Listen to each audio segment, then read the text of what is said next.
La rupture n'est pas une fin, mais une renaissance. La douleur que tu ressens aujourd'hui est réelle, mais elle ne définit pas ton avenir.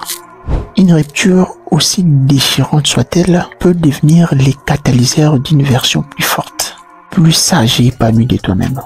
Voici comment transformer cette preuve en opportunité.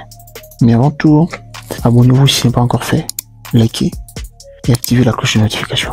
Faites ça. La première des choses à faire, accepte ta douleur au lieu de la fuir. Ne minimise pas ta souffrance. Oh, ce n'était pas sérieux. Alors que c'était sérieux. Oh, je vais vite oublier. Alors que vous savez au plus profond de vous que c'est compliqué. Ces mensonges retardent la guérison. Vous vous mentez à vous-même. Vous savez que c'est dur. Vous savez que ça fait mal. Ne vous mentez pas. Acceptez d'abord que ça fait mal. Et ensuite, pleure si tu en as besoin. Pleure. C'est normal. À une seule condition. Qu'il s'assoie en cachette, en catimini, dans ta chambre. Faut aller te vider là-bas. Vis-toi bien. La tristesse est une réaction normale. C'est humain. C'est normal que tu te sens triste. Pleure. Parce que la refoulée, c'est comme répéter une vague avec deux mains. C'est impossible. Mais alors, si tu sens que c'est encore trop dur, tu n'y arrives pas. Malgré tout ça, tu t'es vidé en coulisses. Mais tu te sens toujours triste. Écris une lettre. Mais que ce soit une lettre que tu n'enverras jamais. Videz-vous sur papier pour matérialiser tes émotions. Et à la fin, vous la déchirer et la jeter quelque part. Ce qui nous ramène au deuxième point. Tire-y des leçons. Sans tomber à l'autoflagellation. En analysant froidement ta relation. Là où tu étais. En se posant des bonnes questions. Qu'as-tu appris? Qu'as-tu tiré comme leçon? Qu'a été votre part des responsabilités dans tout ça? Étiez-vous laxiste? Les signes annonciateurs qu'il y a quelque chose qui va se passer. Quel red flag que tu ne veux plus ignorer? Tirez-y des leçons. Si vous n'apprenez pas de vos erreurs, vous revivrez les mêmes bêtises, les mêmes histoires, les mêmes déceptions. Mais aussi, n'était blâme pas sans fin. À te remettre en question de trop, vous avez une part de responsabilité. Peut-être la plus grande part, mais une chose est sûre, une rupture est rarement à 100% la faute d'une seule personne. C'est très rare.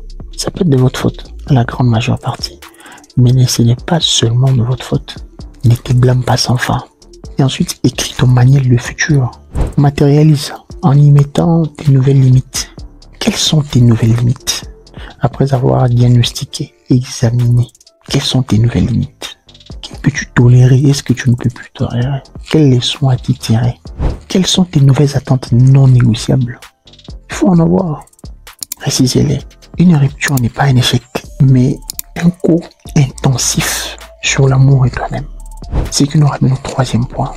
Construis-toi pièce par pièce, brique par brique, morceau par morceau.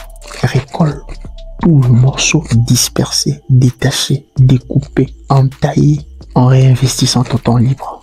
Ça peut être en pratiquant du sport, de la musique, de la lecture. Occupe ton temps, occupe-toi. C'est question d'occuper ton esprit.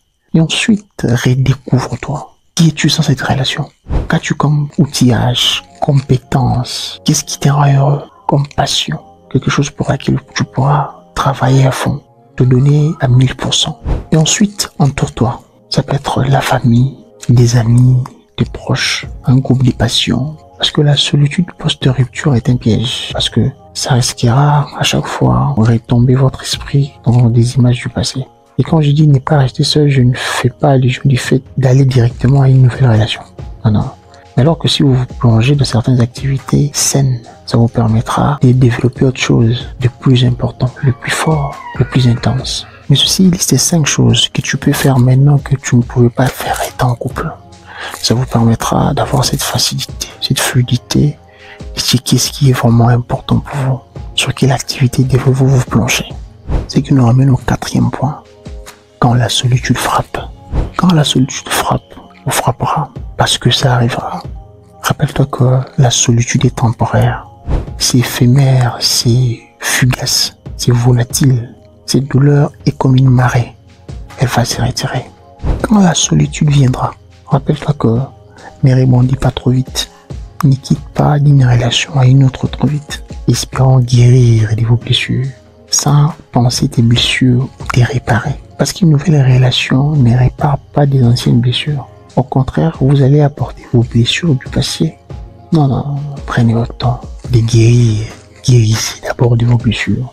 Quand la solitude viendra, visualise ton futur. Dans 1 an, si vous pratiquez bien ce que je viens de préciter, cette peine sera une cicatrice, plus une plaie ouverte. Quand la solitude viendra, rappelle-toi que tu ne perds pas une personne qui t'aimait. Elle perd quelqu'un qui l'aimait vraiment. N'oubliez pas de liker et de nous laisser votre avis en commentaire. Parce que des gens comme vous le savez, il n'y a pas d'eux et on n'aura jamais. Peace out.